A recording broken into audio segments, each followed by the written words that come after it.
Have you ever wondered why you sometimes act on pure impulse without really thinking? Maybe you've snapped in anger, overeaten when you promised yourself you wouldn't, or made a risky decision in the heat of the moment. It can be confusing, right?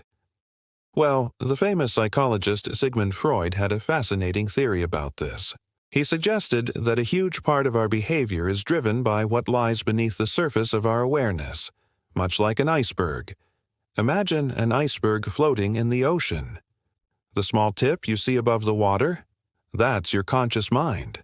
Everything you're currently aware of, your thoughts and perceptions.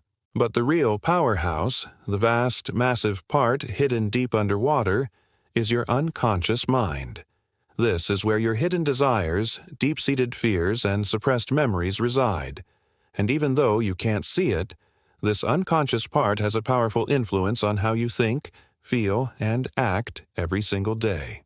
Freud broke down our personality into three parts: the id, the ego, and the superego. Let's talk about the id. Think of it as the most primitive, instinctual part of you. It operates on the pleasure principle, meaning it wants what it wants, and it wants it right now, with no regard for consequences or social rules. It's that little voice that screams, "I want it now." So when you're on a diet and suddenly devour a whole bag of chips, that's your id at work. Or when you react with immediate anger because something didn't go your way, that's the id pushing for an instant release of frustration. In our daily lives, letting the id run wild can cause real problems. It can lead to uncontrolled anger that damages relationships, addictions, drive, or impulsive spending that wrecks your budget. Think about aggressive driving on the highway or the constant stress that comes from giving in to every single urge. These actions often spring from those powerful unconscious drives that the id is constantly pushing to the surface. It's not about being a bad person. It's about understanding the powerful forces at play within your own mind. So, what can we do?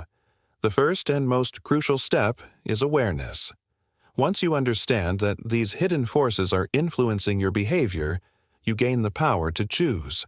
You can learn to pause, reflect on why you're feeling a certain way, and make a conscious decision on how to respond instead of just reacting blindly. Simple practices can make a huge difference.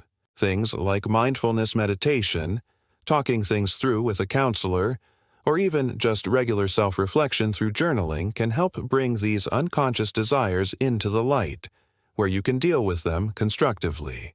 Remember, every single one of us has an id inside. It's a fundamental part of being human. Learning to understand and manage it isn't just about improving your own mental health and making better decisions. It's about becoming a more thoughtful, compassionate person. By knowing our minds, we can learn to control our impulses and live with greater awareness, which helps us build a more understanding and peaceful society for everyone. Know your mind, control your impulses, and live with awareness.